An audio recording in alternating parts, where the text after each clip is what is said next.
This is Stephanie. And this is Brian. Welcome to the making and the remaking of a codependent mind. We talk about codependency as an interpersonal disorder, behaviors that arise in interpersonal relationships. But that leaves out a whole bunch of relationships that are very central to many of our lives. Our relationship with our pets. Right. And codependency can show up in all kinds of different relationships, including ones with our pets. So we're going to use this episode to give voice to our pets and talk about the ways in which codependent behaviors can show up in those relationships as well. We're going to focus on the two big ones, dogs and cats.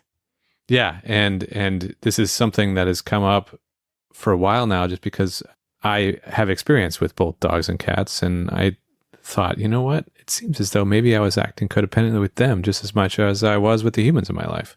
Before we talk more about that, and not to wade into the dog and cat controversy. Right. I will acknowledge I'm a dog person. I like cats, but the pets that I have loved deeply have been dogs.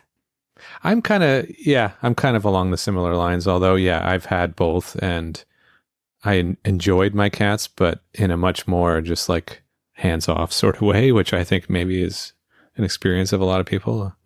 Well, and this is very unscientific, but observationally, if we're going to make a broad generalization, it seems like dogs fall on the codependent spectrum and cats fall on the narcissist spectrum. Yeah. Yeah, I mean, that kind of goes along with running jokes that I've seen about the two, just the cats being sort of the rulers of the house and the dogs being the ones that are just always there to serve. I mean, certainly dogs are very attuned to humans, their emotions, their behaviors. Like that seems to have been we talked about codependency as a survival strategy when you have very little power. And that does seem that dogs, as they evolved from the wolf ancestor, decided that the way that they were going to get their needs met was to align themselves with humans. Yeah, and I've had that experience with the pets that I've owned is that it felt very much like they were in tune with my emotions, not necessarily that they knew what they were or they were trying to control them like, say, a human codependent person would. But just that I was having them. Like if I was displaying, this would happen regularly when I worked from home and I had dogs in the house, and I'd be getting upset with something and say, start swearing at the computer. And certain dogs did it more than others, but would come up and start scratching my leg. Like, is everything okay? For sure. No, I've had dogs kind of seem to very easily pick up on my distress and respond to it. And obviously they react very quickly, most of them to anger, to affection. So they seem very like a codependent, interested in lining up with the more powerful person in the room. And then cats kind of seem to have this attitude, not again every cat that we're making generalizations, but cats seem to have this attitude of like, well, screw you. Like, right. Just like, whatever, I'm over here. What are you going to do for me? Right? Like, oh, okay, you're going to feed me, then I'm going to like you. And like, if I want to be petted, then you can pet me. But if I'm not interested, if I'm not interested in you, then if I have no use for you in the time, then I'm just going to go over here and groom myself. So in general, dogs may be codependent and maybe cats maybe kind of narcissists. But why didn't you mentioned that you had pets, and I think we're going to talk specifically about the pets you had when you were in the relationships with narcissists, because that's when your codependent behaviors were fully activated. Yeah, and that's a good point, actually, because I grew up with dogs my entire childhood, all the way until I went off to college, and I don't remember acting that way then. Even though I was codependent that whole time, it wasn't activated the same way. So I kind of went along with the way my codependent behaviors were activated overall. I was just in a severe state of codependency when I was in those two romantic relationships that we talked about so many times in this podcast, R and J. There were animals in both of those. And the animals came from the narcissist. So we'll talk a little bit after this about maybe what we see narcissist relationships to animals are. But so they were in some ways an extension of R and J. Yeah, for sure. Yeah. I mean, the relationship with R, there were a lot of animals involved. And this was definitely something that she had brought to the equation. If it were up to me, and it's as of right now, I really don't care to have pets in my life. But part of that could be from that experience. But yeah, eventually I wound up having 5 pets in the household. It started off with just one dog, which was her dog that she brought from previous, before we met. The dog was maybe 4 or 5 years old. And some weird thing that even I noticed at the time, as we've said in this podcast, I didn't have any idea that I was codependent. I didn't know why I was behaving the way I was behaving or what the dynamic was, other than it was just comfortable. But something I even noticed at the time was that this dog seemed to treat me exactly the same way as R did. And I was like, why? This is weird. It's even when R wasn't around, it was basically like this was a little furry version of her. And I was like, what is it? What does that look like? What do you mean treated you? Well, so, a classic story I think of with the way this dog was and the way I reacted to the dog would be, say, we had a shared bed in our shared bedroom. And if, say, R was already in bed, often her dog would be in bed too on my side of the bed, because I guess that's just where this dog always was prior to our relationship. And I would walk up to the bed and be wanting to get into the bed, and I would just very politely ask the dog, can you please move? In dog language? Pretty much, the thing is this dog understood a lot of those kind of things, I'm waving my hands, like going like, can you please move over, or whatever. And this dog was just kind of staring at me in a way that reminded me of the way R would stare at me if I was making a weak kind of passive request like that. Just like, no. And I would try a little harder. And then eventually I would try to reach down to physically move her. And then she would get angry and growl at me. And I'm like, okay, well, I'm going to just kind of try to wedge myself in here now to the edge of the bed. I got about 6 inches of room here. This is okay. And that's pretty much how it went. And then that dog would sleep there all night, pretty much in my spot. And I'd be trying to kind of like wedged on the edge of the bed, just like afraid to upset this dog. Right.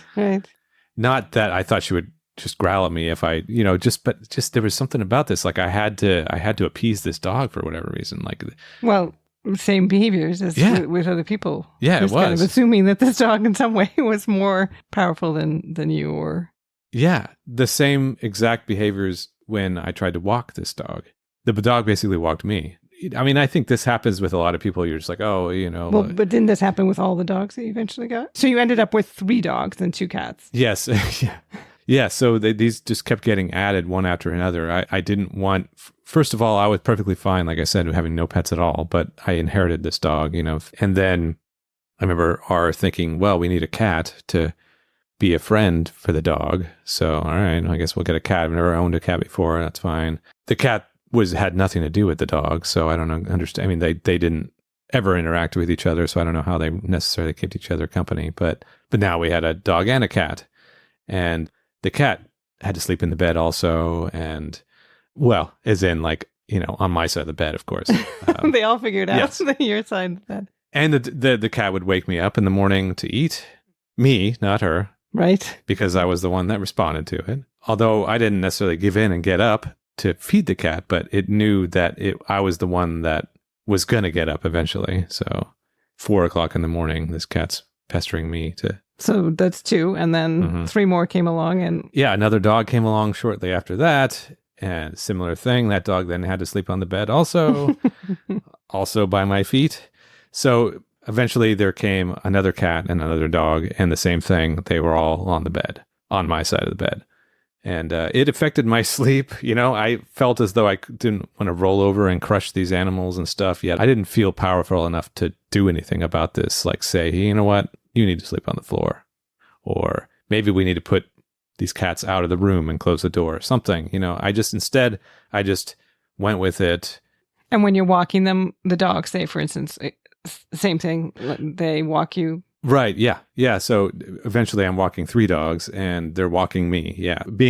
We're walking around and I'm not saying, okay, we're walking, we're moving here. You need to do your business. And then we get back to where, back home, it's the dog smelling something and I'm just going to stand there and let them smell. And then, when it's 1, it's one thing, but then when it's 2 and 3, then they're all trying to smell something and I'm just standing there and these walks could wind up being an hour when all I wanted to do was go out and have them go to the bathroom. And I'm resenting them as I would resent people.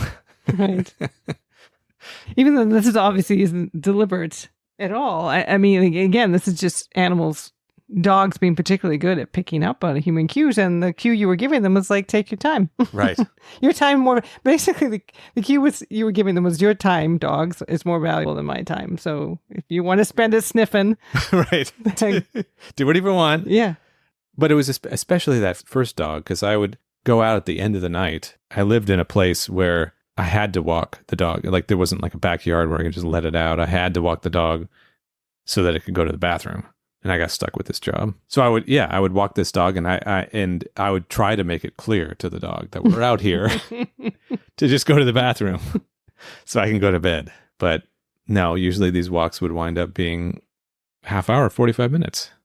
Because I understood or I was told that this dog needed to go to the bathroom before I could go to bed. This was coming from R, of course. Right. And the expectation was that I would do that before bed, walk, put on clothes, go out, walk this dog, try to get the dog go to the bathroom by asking it, then resenting it when it didn't. And it's just smelling everything. Sure. And I'm just like, okay. Yeah, I mean, it can be a pretty good life for animals to live with a codependent. I know. It seemed like I was the pet. And similarly, kind of with food. Yeah. They set the agenda with food. Right. Well, like I said with the cats, like the cats would pester me until I fed them. The dogs, I would get an anxiety if they didn't eat immediately or if they tried to eat each other's food or something like that. I would go out of my way to just make sure that their dining experience was a safe and comfortable environment and that they had everything they wanted and needed. Which, dogs are essentially scavengers. And I'm not against treating dogs well.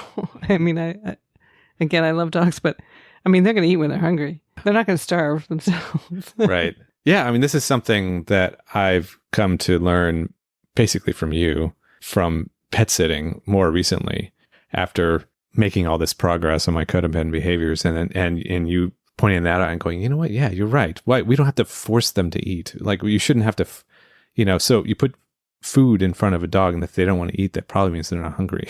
And the dog doesn't necessarily get to dictate what you give them to eat, just like, no, I don't like that. If I hold out long enough, they're going to give me something else. Which is often what happens. And, I recognize this can be difficult because I went through it with children. I mean, if you think it's hard putting a dish full of dog food in front of a dog and having them not eat, try with a toddler, spending time making them a meal and they eat nothing. But so I guess I was kind of trial by fire in that way. I just got used to the fact that if I can accept my kid not eating, I can certainly accept that a dog is not going to eat and not going to starve themselves. Right. Yeah. And what happened in this case that I'm talking about, this more recent case, is that sure enough, an hour later, or maybe the next meal or something, now they chowed down just fine. Well, it's so interesting too, because gosh, they are so smart in this kind of codependent way in this figuring out people. Because say I've pet dogs or I've had dogs at my house who at their house have certain rules, like they'll sleep in the bed or they'll get up on furniture, and then I have different rules. And it takes almost nothing to get dogs to understand that there are different rules. Yeah. In a different environment. In a different environment, yeah. Right? Mm-hmm. Yeah, it's true. Like if you're clear with them, every time they get up on the bed, say, put them back down or put them on their dog bed. It takes almost nothing at all. Yeah. Well, and that part of my problem is the being clear with them, because I would get a similar feeling inside as I got when I was potentially disappointing a human. Would be, I can't really enforce this, or I'm out for a walk, especially the walk thing, right? They're trying to smell something. I can't yank on them or whatever. That's how it feels, like that I'm putting them out or I'm disciplining them or something by just trying to go for a walk. But I know that there's clear ways that dogs understand when the human is in charge on walks. I just could not pull that off. Right. That's kind of compulsive people pleasing in this case is extending to our furry animal friends. Like this, the idea of you asserting your needs or desires over theirs causes this sense of anxiety. Yeah. And I totally understand that the way to do it is not jumping, just like with humans, it's not jumping from letting the dog do absolutely anything they want, whenever they want, to now suddenly I'm beating on this dog and disciplining it or something. It's not that. It's just asserting myself and my needs and being pretty much the pack leader of the dog. It doesn't require anything more than that. But yeah, I still struggle with it. So it's good practice. Yeah, it is. Is to be around dogs. Yeah. And you had a dog with Jay as well. I did, right. Once again, it was her dog brought in from before we were together. And it's a similar thing. I was expected to walk this dog, and once again, this dog walked me, including eating things off the ground, and you know, what am I supposed to do? It's eating something off the ground. Oh no, I can't stop it from eating something off the ground. Right. So all of these pets were either brought into the relationship by your narcissistic partners, or they acquired them, collected them. It sounds like even. What do you think was going on there? I mean, what were these women getting from pets? There was definitely an easy validation from these animals. It's just something that I could kind of easily observe at the time without even understanding narcissism and all that, was that what I did know at the time is that they had a hard time being validated by other people and would feel attacked or misunderstood on a regular basis. But these dogs, they provided it unconditionally all day, every day. Right, which is great for many of us. I mean, that's one of the things that's nice about dogs, especially. Yeah, for sure. Is they're very loving / adoring. And they get excited when you come in the door. And you can kind of do no wrong in their eyes. And they can help you emotionally regulate. So obviously someone who is emotionally dysregulated, like narcissists are, and who is really desperate for that validation and attention. Yeah, so this was an easy source. And that's a dynamic I've kind of read about online, people talking about almost how narcissists like dogs more than they like people. And I'm not saying if you like dogs more like your people, you're narcissists, but right. it does seem like, you know, they have empathy challenges with people, in part because people don't always do what they want them to do and don't always behave in the way that they want them to behave. Right. Yeah. So if you have this creature that you have much more control over, it's far easier to empathize and be affectionate with that creature. Yeah. And it could fill some hole that they may have in that sort of validation bucket. And that seems to be the case. It's so easy for me now in hindsight to see those kind of things. Well, and R really cultivated an image of being this great animal lover, correct? Right. Yeah. I mean, that was part of her persona. Because something I've noticed, I mean, this was with both of my narcissistic partners, was they were looking for some kind of edge, some way of making, you know, obviously this goes with the grandiosity, looking for a way to seem like a good person, or like a altruistic person, or I care about people, or I care about these causes, whether they do or not, which when it came to the human causes, it was very clear that both of them were just making that stuff up, because there would be no actions behind these words. But with the pets, yeah, with R especially, it was like, I love animals. I love dogs. I'm going to do all these extracurricular, like she became a dog walker. She worked for a vet for a while for a brief while. Yeah, very brief while. I mean, it's same with the dog walking. That was brief. Mainly what she did was collect animals and then have you take care of them. Yes. Well, yeah, ultimately, I mean, so it was a stance. It was like, I really love dogs and I love the way dogs treat me. But then when it came to actually doing the day-to-day work on it, when I was there, that largely became something that I would take care of. The more difficult ones, like I was talking about end of night walks, or say having to walk them in the rain or something like that. It just... Or prepare special food for them, or... Yeah, I had to do that. Yeah, like special diet foods, or whatever the most difficult jobs were to take care of these animals, that usually fell on me, because that was the dynamic of the relationship. To me, if you're someone who really loves pets, or say really loves dogs, then you don't want to just collect them and post them on social media. You actually want to be very involved in their day-to-day care. That was largely offloaded to you. With ours, she also wanted to kind of go above and beyond with these things with the dogs that didn't really make a lot of sense, like get birthday cakes for their birthdays and take them absolutely everywhere. Right. So I don't see that as taking care of. I mean, dogs don't need birthday cake. In fact, it's probably unhealthy, right? Dogs don't need to be taken everywhere to restaurants, and because that's uncomfortable for them. That's not places that they need to be or should be. I mean, so again, that sounds more like, to me, the ways in which a dog serves her image, not the ways in which she can serve the dog. And yeah, well, I mean, yeah, like you said, restaurants, that was a good example. That seemed to be a little bit of an uncomfortable place, at least for 2 of the 3 dogs, where, you would take all 3 dogs. Yeah, yeah. And, one of the dogs didn't like to go anywhere. I mean, the dog wanted to be next to me as much as possible, but going on hikes and things like that, this dog didn't want to do that. But we dragged the dog along, though. That dog probably wanted to be next to you because that dog figured out that you were going to be taking care of it. Yeah. Well, and the third one too. Really, it was the first dog, the one that R brought into the relationship, that still kept this kind of... The narcissist. Yeah. I mean, really, that dog was... She was trained by R to be a narcissist. Yeah, basically. it seemed like it, right? Yeah. Yeah, the other ones were just a different dynamic. The other ones just sort of just seemed more like my dogs, even though I didn't want more dogs. Because, again, they understood that you were the one to go to if they needed to be fed, if they needed to be walked, if they needed actual care. Yeah. Or, to whatever, pet them, let them sleep on my side of the bed, whatever it was,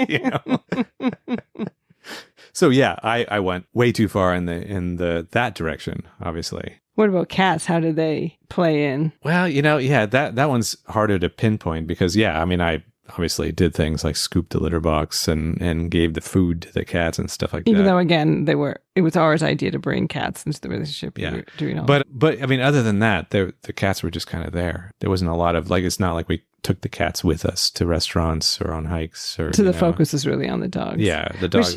So I'd be totally interested to hear from listeners who've had experience with pets and also had experience with narcissistic partners and to hear about what the dynamic was. Yeah. This sounds familiar to people. Yeah, because it's just interesting to think about those two sides of it, like being, how did my codependent behaviors show up, not just with the partner in relation to the animals, but how did it show up directly with the animals? It was kind of like a double layer of codependency going on there.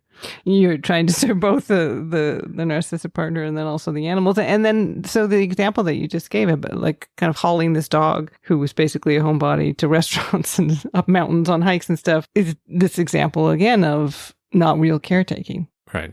Like not being able to say, what does this dog actually need, and give it to them rather than just reactively responding from a place of codependency. Right. I think I was mostly trying, similar to the way I was trying to read the human's emotions and going, this person's feeling something. This person's feeling angry. This person's whatever. And I need to try to manage that. Yeah, I would do that with the animals. Like, the dog's whining at me. It must want to play, right. To go outside. A lot of times I couldn't figure that out, but I'm trying 20 different things. But even say going for a walk, right? I mean, they don't, at the end of the day, they don't necessarily need to sniff every little thing they need to sniff. What they need to do is to learn how to go to the bathroom quickly and then be done. I mean, that's best for everyone involved. Yeah, right. But you can't create that experience for them. You can't actually take care of them that way. They can't actually learn what they need to know to be in this family ecosystem successfully because you're so afraid of their displeasure or distress or... Right. And that fear being, this animal's not going to like me. What's the implication on me being? So if I don't let this dog sniff the stuff for 45 minutes before I go to bed, then it's going to stop liking me. Or I'm failing in some way, yeah, right? Yeah.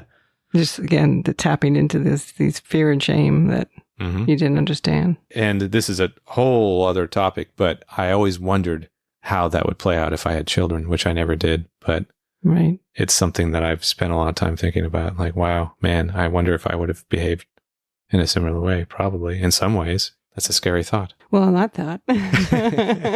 We'll wrap this one up. And again, people can leave comments or send us stories. I'd really be interested to hear about people's experiences with their own pets. Yeah, for sure. and the ways in which maybe their codependency is showing up in that relationship as well. And we hope you join us in a couple weeks for another episode.